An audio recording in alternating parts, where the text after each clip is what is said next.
Good morning students. तो वैद्युत विभव चैप्टर जैसा कि हम लोग पढ़ रहे थे, तो उसी चैप्टर में हम लोगों को आगे डिस्कस करना है। अभी तक बहुत सारे पॉइंट का डिस्कशन कर लिया है, तो उसी चैप्टर में हम लोग डिस्कस करना चाहते हैं स्थितिज ऊर्जा। तो स्थितिज ऊर्जा ज्ञात करने के लिए हमने 11 से ही पढ़ रखा है बेटा कि जब भी स्थितिज ऊर्जा ज्ञात करनी होती है हमेशा क्या ज्ञात करो आप कार्य ज्ञात करो। अगर वही कार्य आप कह दोगे कि ये स्थितिज ऊर्जा के रूप में संचित हो जाएगा, क्योंकि लाने में जो आप कार्य करेंगे वो कार्य कुछ ना कुछ आप जो करेंगे किसी चीज के विरुद्ध करेंगे, तो उस किए गए कार्य को ही क्या कह देते हैं हम लोग स्थितिज ऊर्जा, या किए गए कार्य का मान स्थितिज ऊर्जा के रूप में संचित हो जाता है। तो हम लोग आज ये ज्ञात करना चाहते हैं स्थितिज ऊर्जा। तो उसमें दो स्थितियों में हम लोग स्थितिज ऊर्जा ज्ञात करेंगे।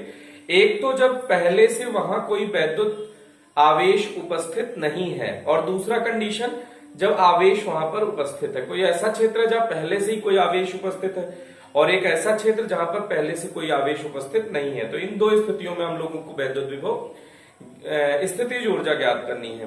तो स्थितिज ऊर्जा ज्ञात करने के लिए आपको हमेशा पहले क्या ज्ञात करना पड़ेगा, कार्य। और क्या लिख देंगे, यही किया गया कार्य स्थितिज ऊर्जा के रूप में संचित हो जाएगा।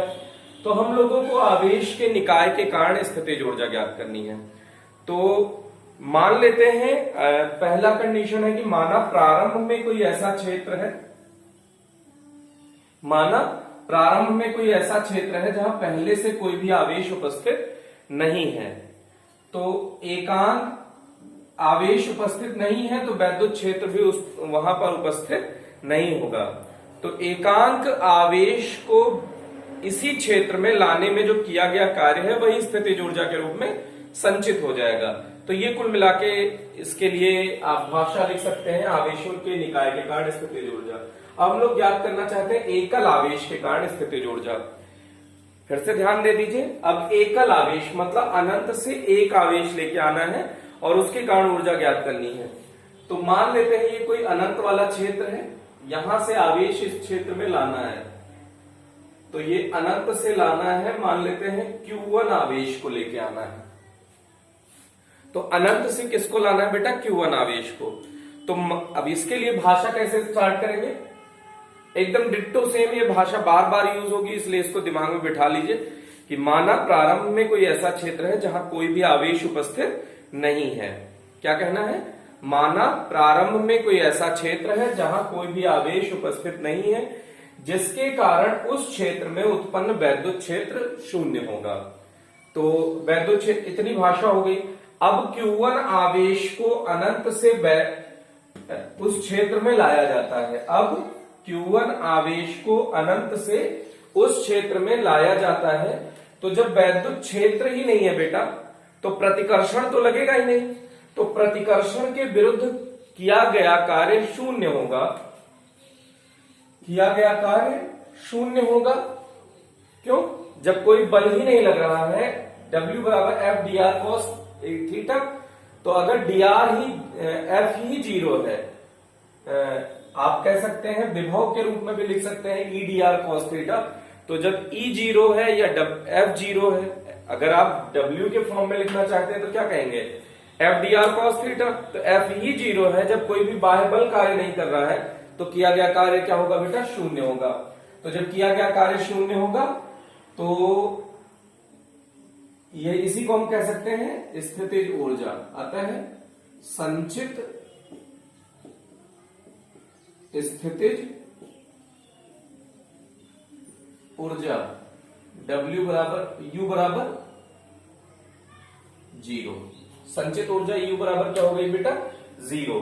तो ये पहला केस था कि जब एकल आवेश के कारण आपको स्थितिज ऊर्जा निकालनी थी। फिर से एक बार रिव्यू कर ले। माना प्रारंभ में कोई ऐसा क्षेत्र है जहां कोई भी आवेश उपस्थित नहीं है, जिसके कारण उस क्षेत्र में उत्पन्न वैद्युत क्षेत्र शून्य होगा। अब एकांक आवेश Q1 को अनंत से उस क्षेत्र में लाया जाता है। लाने में किसी प्रतिकर्षण बल के विरुद्ध कार्य नहीं करना पड़ेगा, अतः किए गए कार्य का मान शून्य होगा। तो W अगर जीरो हो गया बेटा, तो अगर W यहां पे जीरो है तो संचित स्थितिज ऊर्जा भी क्या हो जाएगी, जीरो।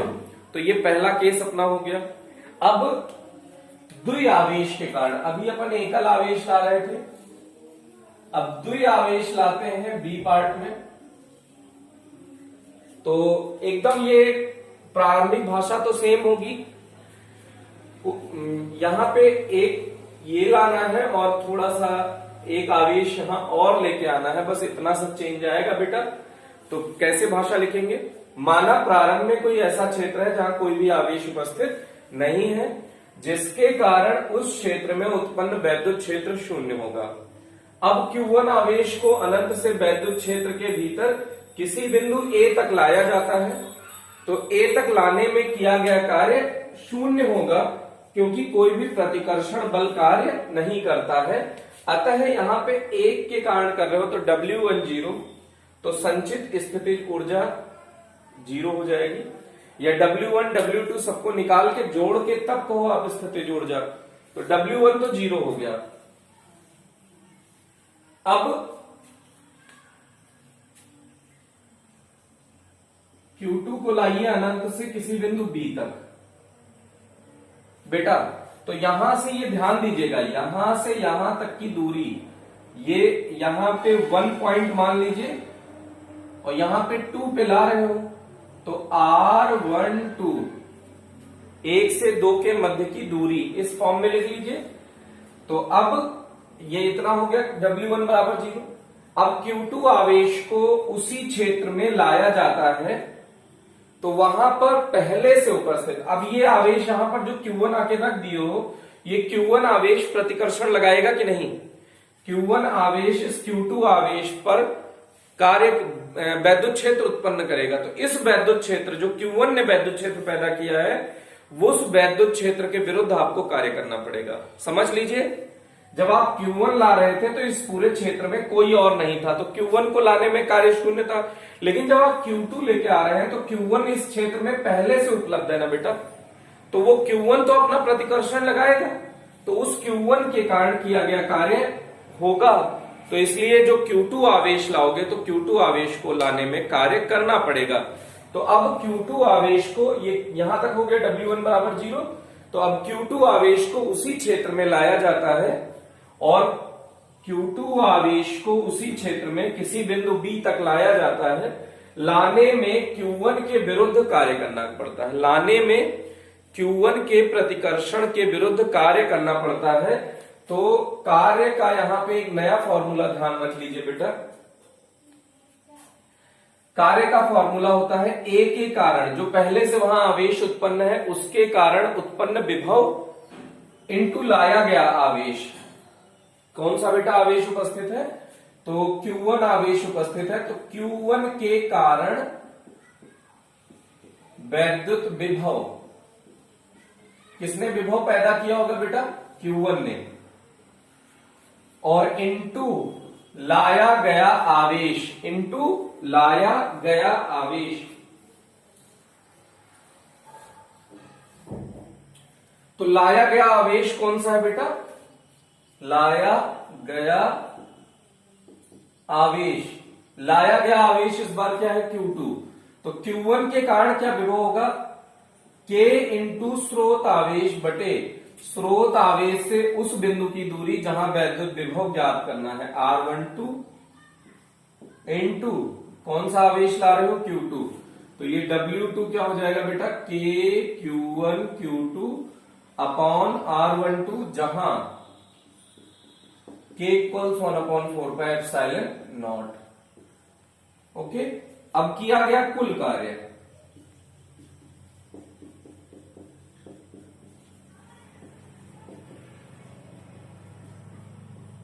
W बराबर क्या हो जाएगा बेटा? W1 plus W2।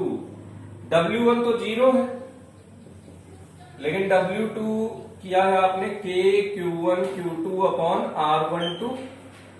तो कुल कार्य कितना हो गया बेटा? W बराबर K Q1 Q2 upon R12। यही किया गया कार्य स्थितिज ऊर्जा के रूप में संचित हो जाता है। यही किया गया कार्य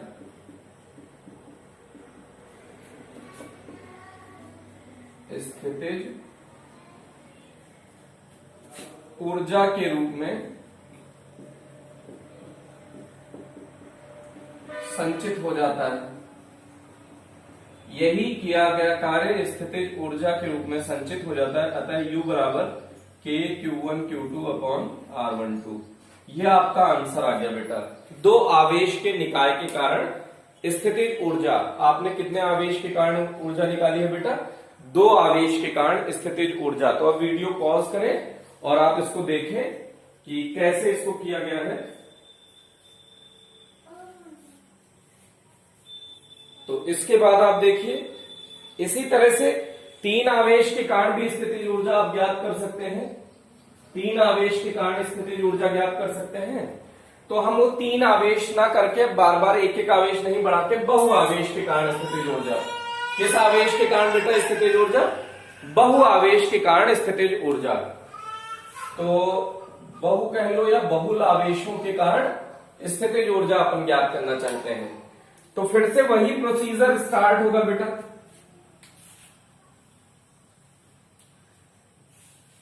यहां पहला आवेश ला रहे हैं, ये दूसरा आवेश नहीं ला रहे हैं। क्रम क्या होगा बेटा? यही होगा। माना प्रारंभ में कोई ऐसा क्षेत्र है जहां कोई भी आवेश उपस्थित नहीं है, तो आवेश की अनुपस्थिति के कारण उस क्षेत्र में उत्पन्न वैद्युत क्षेत्र शून्य होगा। तो अगर वैद्युत क्षेत्र शून्य है, अब माना Q1 आवेश को उस क्षेत्र में लाया जाता है, तो लाने में किया गया कार्य शून्य होगा, क्योंकि कोई भी प्रतिकर्षण बल कार्य नहीं करेगा। तो A बिंदु पर लाए तो W1 0 हो गया। अब फिर से वही Q2 लाइए।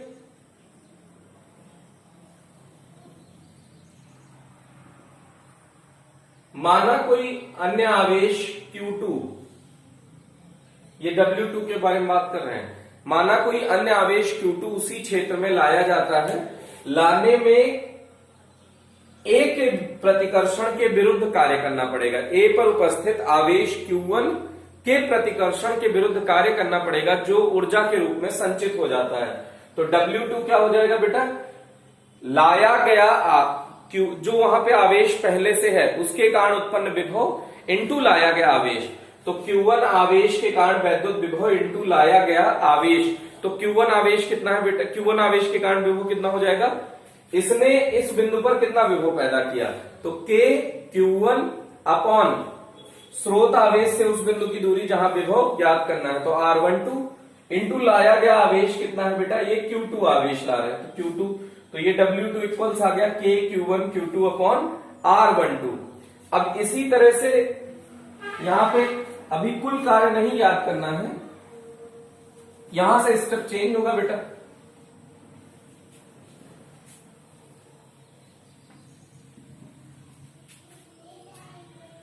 अब क्या लाना है बेटा? Q3 आवेश को अनंत से। अब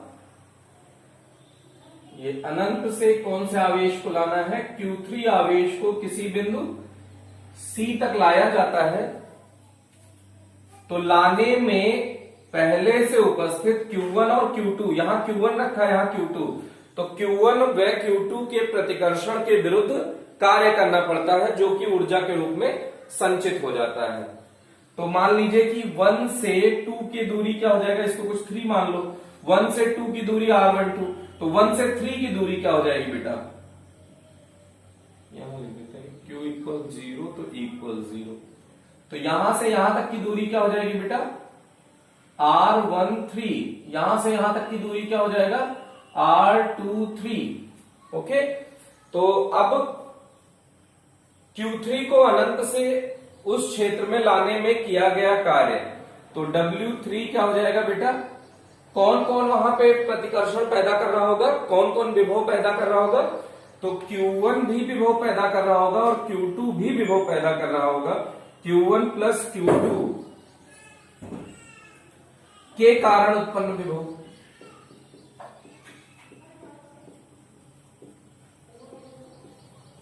इनटू लाया गया आवेश, इनटू लाया गया आवेश। अब Q1 ने कितना विभव पैदा किया है वहां तक? K(Q1) upon R12। Q2 ने इस बिंदु पर कितना विभव पैदा किया बेटा? K(Q2) upon R23। स्रोत आवेश से उस बिंदु की दूरी जहां विभव ज्ञात करना है, इनटू, अब इन दोनों के कारण विभव लिख दिया, इनटू लाया गया आवेश कितना है Q3। तो अब इसको देखिए बेटा, Q3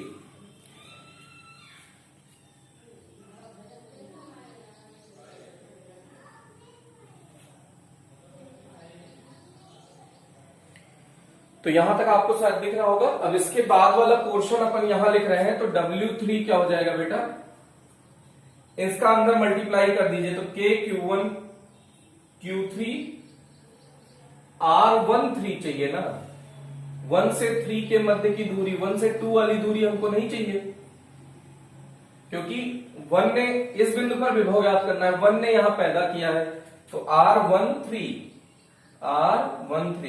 तो ये आया क्या बेटा, KQ1 Q3 upon R13 plus KQ2 Q3 upon R23, ये हो गया बेटा। अब इसी तरह से मान लीजिए कि आप 4 आवेश के कारण निकालना चाहें, तो 4 आवेश के कारण निकालिए। देख लीजिए, इसको वीडियो पॉज करके पहले समझ लीजिए अच्छे से, जिससे कि आपको कोई कंफ्यूजन ना हो। पहले इसको अच्छे से आप समझिए। अब बेटा इसके आगे हम लोग Q4 आवेश लाना चाहते हैं, समझने की कोशिश करना। तो Q4 आवेश को अनंत से बिंदु D तक लाया जाता है। तो अब एक ने यहां तक विभव पैदा किया होगा, उसको क्या कहेंगे, R14। 2 ने यहां विभव पैदा किया होगा, तो इसको क्या कहेंगे, इस दूरी को क्या कहेंगे, R24। और 3 ने भी तो यहां पर विभव पैदा किया होगा, तो R34। दूरियों को इस क्रम में लिख दिया। तो फिर से वही Q4 आवेश को लाना है। तो Q1 को कैसे लाए थे, माना Q1 को, ये हम उसी में अभी आगे कैरी ऑन करना है, इसको इरेज करना है, इसलिए बता रहे हैं बेटा, दोबारा रिपीट कर रहे हैं। Q1 आवेश को अनंत से बिंदु A तक लाया जाता है, लाने में किया गया कार्य शून्य होगा। ऐसे स्टार्ट ना करके, माना कोई ऐसा क्षेत्र है जहां प्रारंभ में कोई भी आवेश उपस्थित नहीं है, जिसके कारण उस क्षेत्र में उत्पन्न विभव वैद्युत क्षेत्र शून्य होगा। अब Q1 आवेश को अनंत से बिंदु A तक लाया जाता है, लाने में किया गया कार्य शून्य होगा, क्योंकि वहां पर उत्पन्न विभव शून्य होगा, वहां पर कोई भी आवेश उपस्थित नहीं है, तो इसलिए W1 0 हो गया। अब इसी प्रकार Q2 आवेश को उसी क्षेत्र में लाया जाता है, लाने में Q1 के प्रतिकर्षण के विरुद्ध कार्य करना पड़ता है। तो Q2 जब ला रहे हो, तो Q2 लाए हो, तो Q1 के कारण विभव इंटू लाया गया आवेश। याद कर लीजिए फॉर्मूला, लाया गया, जो वहां पे आवेश पहले से उपस्थित है उसके कारण उत्पन्न विभव इंटू लाया गया आवेश। तो Q1 के कारण उत्पन्न विभव इंटू लाया गया आवेश। तो Q1 के कारण उत्पन्न विभव B पर क्या होगा, KQ1 upon R12 into Q2। तो ये हो गया। इसी तरह से जब Q3 लाए थे, तो यहां से यहां A पे उपस्थित आवेश C पर विभव पैदा करेगा और B पर उपस्थित आवेश C पर विभव पैदा करेगा। तो Q1 प्लस Q2 के कारण उत्पन्न विभव और लाया गया आवेश क्या है बेटा, Q3। तो Q1 के कारण विभव क्या हो जाएगा, KQ1 upon R13 plus KQ2 upon R23। तो ये लिख दिया, और Q3 लाए हो तो गुणा कर दिया, तो ये रिजल्ट आ गया। अब Q4 आवेश को अनंत से उस क्षेत्र में लाया जाता है। बेटा जगह के कारण हम थोड़ा सा इरेज कर रहे हैं, तो ये ऊपर वाला थोड़ा सा पोर्शन हमने इरेज कर दिया है। इरेज पूरा करना पड़ेगा, लेकिन आपको थोड़ा सा सहूलियत हो समझने में। W4 क्या होगा, कौन कौन विभव पैदा करेगा बेटा, तो Q1 plus Q2 plus Q3, यही लोग तो पहले से वहां उपलब्ध है, तो इनके कारण वैद्युत विभव इनटू लाया गया आवेश। कौन सा आवेश लेके आ रहे हो बेटा, Q4। तो Q1 के कारण D पर विभव बताना है, तो KQ1 अपॉन R14। Q2 के कारण बताना है बेटा, KQ2 अपॉन R24। Q3 के कारण बताना है, KQ3 अपॉन R34। ये हो गया, इंटू लाया गया आवेश Q4 है। तो K Q1 Q4 upon R14 plus K Q2 Q4 upon R24 plus K Q3 Q4 upon R34। ये हो गया बेटा। अब किया गया कुल कार्य निकाल लेते हैं बेटा। अब देखिएगा हमारे पास ये मटेरियल लिखा नहीं है, किया गया कुल कार्य। W इक्वल्स क्या हो जाएगा बेटा, W1 plus W2 plus W3 plus W4 plus dot dot dot, ऐसे और अनंत ढेर सारे आवेश लाने हैं ना बहुल आवेशों के कारण। तो बहुल आवेशों के कारण मतलब अभी बहुत सारे आवेश लाने हैं, लेकिन हम लोग बस 4 के कारण दिखा रहे हैं। तो W1 क्या होगा बेटा, देखो 0 था। W2 आपने लिखा था इस B पर आवेश जब Q2 लाए थे तो क्या लिखा था आपने, K Q1 के कारण Q2 लाए थे तो R12। W3 क्या है बेटा, ये आपने लिख रखा है, तो K Q1 Q3 upon R13 plus K Q2 Q3 upon R23 plus ये भी Q4 W4 K Q1 Q4 upon R14 plus K Q2 Q4 K Q2 Q4 upon R24 plus K Q3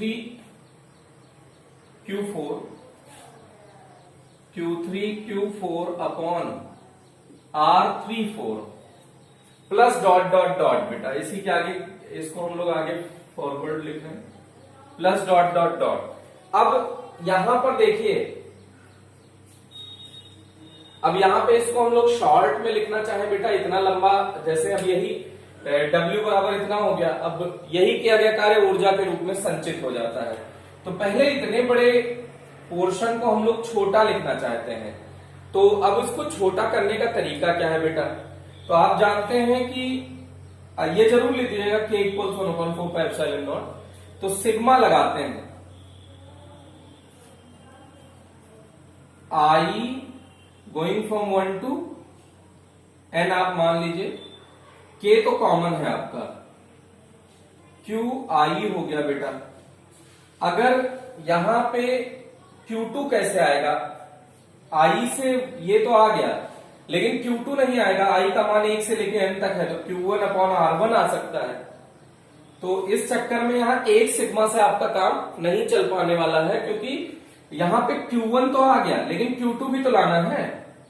तो sigma I going from, मान लीजिए ये 1 है, ये I को I के बजाय J लिख दीजिए, J से स्टार्ट कर लीजिए, तो J is going from 1 to N आप यहां कह सकते हैं। लेकिन प्रॉब्लम क्या है, जैसे यहां 2 है, तो अब ये समस्या यहां समझिएगा, अगर I का मान 1 रख दिया, J का मान 1 ना लेके 2 ले लिया, मान लीजिए 2, तो K Q1 Q2 upon R12 तो आ जाएगा, लेकिन I का मान 1 लिए तो J का मान लो 2 भी तो ले सकते हो। फिर से समझिएगा, यहीं पे कॉम्प्लिकेशन है बेटा। I का मान आप फिर से 1 ले लो, तो J का मान 2 ले लिया, लेकिन I का मान जब आप 2 ले लोगे तो J का मान भी तो 1 ले सकते हो ना। यहां ध्यान दीजिएगा, यहां ऐसे लिख दीजिए I is not equals J, I is not equals J, I J के बराबर नहीं ले सकते आप। मतलब क्या है, क्यों नहीं ले सकते बेटा, अगर I भी 1 ले लिए, J भी 1 ले लिए तो क्या हो जाएगा, अगर इसको हमने ऐसे लिखा है बेटा, समझिए K Q I Q J upon R I J ऐसे लिखा है, तो I का मान 1 लीजिए, तो I का मान 1 ले लिया तो ये मिल गया। J का मान आप 1 ना ले सकते हैं, क्योंकि I is not equal J। अगर I is not equal J आप नहीं लिखेंगे तो J का मान आप 1 ले लेंगे, तो R11 आ जाएगा ना, जो कि इसमें कोई टर्म ही नहीं है। तो हम J इज नॉट इक्वल्स 1 ले सकते हैं, तो J 1 नहीं होगा तो इसका मतलब J 2 होगा। तो जब J 2 होगा, सोचो, तो यहां ये आ गया K Q1 Q2 upon R12। सोचना, I इक्वल्स 1, J इक्वल्स 2, तो क्या आ गया बेटा K Q1 Q2 upon R12। तो ये तो ठीक है, लेकिन J को आप 2 ले लीजिए, J को सॉरी 1 ले लीजिए इस स्टेप अब की बार में। J को 1 ले लो और I को 2 ले लो। देखो I और J अभी भी इक्वल नहीं है, I is not equal J, इसी शर्त का पालन किया है। तो ये क्या हो जाएगा बेटा K Q2 Q1 upon R21। अच्छा ये अदिश राशि है, कार्य कैसी राशि है बेटा, अदिश राशि। तो चाहे Q1 Q2 अपॉन R12 लिखो, चाहे K Q2 Q1 upon R21 लिखो, ये दोनों बराबर है बेटा। K Q1 Q2 upon R12 या K Q2 Q1 upon R21। तो इसका मतलब है कि ये टर्म I 1 लिए J 2 लिए, ऐसे आप उल्टा ले सकते हो I 2 J 1। तो ये हर बार 2 बार आ रहा है टर्म ना, हमारे पास ये टर्म कितनी बार है, 1 बार है। तो हम क्या चाहते हैं, ये 2 बार ना आए। समझ में आ रहा है ना बेटा, समझिएगा। अगर आप ऐसे सिंपली लिख देंगे तो ये टर्म हर बार दो बार आ रहा है। जैसे इसके लिए सोचो, I का मान 1 ले लिए, J का मान 3 ले लिए, तो ये टर्म तो आ गया। लेकिन जब I का मान 3 ले लोगे, I का मान 3 लो तो K Q3, J का मान 1 ले लो, Q1 अपॉन R31। तो ये दोनों तो बराबर है ना बेटा, ये और ये बराबर है क्योंकि अदिश राशि है। तो ये टर्म आ गया एक एक्स्ट्रा। तो बार बार हर स्टेप में एक टर्म एक्स्ट्रा आ रहा है, तो उस एक टर्म को रिमूव करने के लिए हम लोग क्या करें, समझने की कोशिश करिएगा। तो यहां 2 बार हर टर्म ऐसे लग रहा है, 2 बार लिखा है, तो अगर इसका आधा कर दीजिए तो हर टर्म 1 बार लिखा है ना बेटा। तो ये क्या हो गया W, यही किया गया कार्य। अब अगर ये स्टेप समझ में आ गया है, ये थोड़ा सा सिर्फ समझाने के पर्पज से था, ये स्टेप आ गया है तो इसके बाद ये डेरिवेशन समाप्त हो चुका है। यही किया गया कार्य ऊर्जा के रूप में संचित हो जाता है। भाषा इतनी लिखेंगे तो U इक्वल्स क्या लिख देंगे बेटा, half K sigma I going from 1 to N sigma J going from 1 to N K QI QJ upon RIJ। तो इस तरह से ये वाला डेरिवेशन कंप्लीट होता है। तो ये कब के लिए हमने ये डिराइव किया है बेटा, जब वहां पर पहले से कोई आवेश उपस्थित नहीं था, उस स्थिति के लिए डेरिवेशन किया है बहुल आवेशों के कारण। तो इसको, ये वाला पोर्शन थोड़ा सा इंपॉर्टेंट है, इसको अच्छे से देख लीजिए। अब इसके लिए हम थोड़ा बहुत नोट लिख लेते हैं 2-4। तो इसको पहले आप पॉज करिए वीडियो और इसको आप नोट करें, तो इसके बाद हम लोग थोड़ा बहुत नोट लिखते हैं।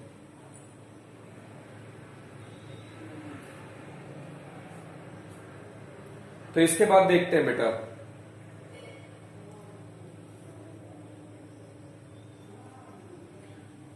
इरेज किया जा रहा है वीडियो।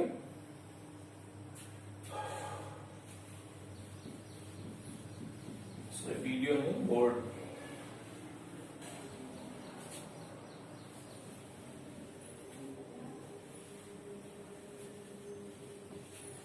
आप वीडियो पॉज करके बेटा खुद से डिराइव जरूर कर लिया करें, इंतजार ना किया करें कि हम बाद में कोई ऐसा दिन आएगा जब हम पूरा चैप्टर कंप्लीट कर लेंगे और तब सीख लेंगे, ये पॉसिबल नहीं है। तो 2 आवेश के कारण तक तो ठीक था। अगर 3 आवेश हो बेटा, तीनों ऐसे रखे हो, Q1 Q2 Q3, ये A B C भुजा दे रखी हो, तो इसके कारण स्थितिज ऊर्जा लिखनी हो डायरेक्ट। तो देखिए 3 आवेश है और 2 जोड़े बनेंगे, तो 3 आवेश से 2 जोड़े बनाने हैं, तो कुल मिला के 3 जोड़े बनेंगे। देखो इसका इसके साथ जोड़ा बना लीजिए, इसका इसके साथ जोड़ा बना लीजिए, और वो जोड़े रिपीट नहीं होने चाहिए। तो इसका इसके साथ जोड़ा बना लीजिए, तो K Q1 का Q2 के साथ, Q1 Q2 अपॉन दूरी यहां से यहां तक R12 ना लेके हमने A ले लिया है डायरेक्ट A। इसका इससे जोड़ा बना लीजिए, K Q1 Q3 upon B plus इसका इससे जोड़ा बना लीजिए, K Q2 Q3 upon C। अब इसके अलावा कोई जोड़ा बनेगा बेटा? तो इस तरह से डायरेक्ट आप स्थितिज ऊर्जा ज्ञात कर सकते हैं अगर न्यूमेरिकल में गिवन हो। अब ये तो 3 आवेश के कारण था, अगर 4 आवेश दिए हों, 4 आवेश के कारण यहां पे ये Q1 है बेटा, ये Q2 है, ये Q3 है, ये Q4 है, ये पूरी साइड ए है। हम सिंपल करने के लिए ए है, तो यहां से ये आप जानते हैं A√2 हो जाता है, और ये साइड भी कितनी हो जाती है, A√2। तो देखो बेटा, अब इससे 4 लोगों से 4 आवेश हैं और टोटल सबसे लेके 2 जोड़े बनाने हैं। तो इसका तरीका मैथ में होता है, जैसे 3C2 आपने अगर मैथ के हैं, बायो के हैं, अगर फिजिक्स का मेरा पहला 11th का चैप्टर मैथमेटिकल फिजिक्स देखें तो उसमें आपको ये सब C2 वाले ये सब सॉल्व कराए हैं। जैसे NCR आपको हमने सॉल्व कराया है, NPR आपको हमने सॉल्व कराया है। तो वहां से आप यहाँ पे 3C2 आप निकालिए, तो 3C2 जब आप निकालेंगे 3C2, तो NCR का फॉर्मूला होता है factorial n upon factorial r into factorial n minus r। तो factorial 3 upon factorial 2 into 3 minus 2, तो ये क्या हुआ, 3 को आप लिख सकते हो 3 इंटू फैक्टोरियल 2, फैक्टोरियल 2 फैक्टोरियल 1, तो फैक्टोरियल 2 से फैक्टोरियल 1 कट गया 3, तो टोटल 3 पेयर बने बेटा। ऐसे 4C2 आप सॉल्व करेंगे तो इसका रिजल्ट आएगा 6, तो 6 पेयर बनेंगे कुल मिला के। इस तरह से आप ये भी ध्यान रख सकते हैं। तो U बराबर इसका लेना शुरू करिए, जितने पेयर बना सकते हैं। तो Q1 ने Q2 के साथ बनाया होगा, K Q1 Q2 upon A, Q1 ने Q3 के साथ बनाया होगा, K Q1 Q3 upon A plus A√2, इसने इसके साथ बनाया होगा K Q1 Q4 upon A। अब ये Q1 ने तो इसके साथ बना लिया। अब इसी तरह से Q2 को सोचिए, तो Q2 इसके साथ बना नहीं सकता क्योंकि Q1 ने इसके साथ बना लिया। Q2 किसके साथ बनाएगा, Q3 के साथ, और Q2 किसके साथ बनाएगा, Q4 के साथ। तो plus K Q2 Q3 upon A plus K Q2 Q4 upon A√2, इसने भी बना लिया इसके साथ। अब ऐसे ही इसको सोचिए, ये इसके साथ बना नहीं सकता, चाहे ये इसके साथ बना ले चाहे इसके साथ, ये कॉमन हो जाएगा बेटा। तो ये सिर्फ बचा इसके साथ, क्योंकि इसने इसके साथ तो बना रखा है ना Q1 ने। तो अब एक और बनेगा K Q3 Q4 upon A। अब देखिए इतने टोटल बने पेयर, और कोई पेयर पॉसिबल हो तो आप जरूर सोचें, जरूर बताएं। तो इस तरह से इतने पेयर पॉसिबल है। तो इस तरह से इससे रिलेटेड हमने कुछ नोट लिखे। वो नोट आप, इसको लिखने का फायदा क्या है बेटा, आप डायरेक्ट न्यूमेरिकल सॉल्व कर सकते हैं इसको लेके। तो इस तरह से इसके नोट आप समझ गए होंगे। तो आज के लिए बस इतना ही रखते हैं, आप इसको अच्छे से करने की कोशिश करें। अगर ये आपको समझ में आ जाएगा तो ऐसा भी आप कर सकते हैं कि वहां के लिए विभव ज्ञात कर लीजिए जहां कोई भी आवेश पहले से उपस्थित नहीं है। Okay, thank you.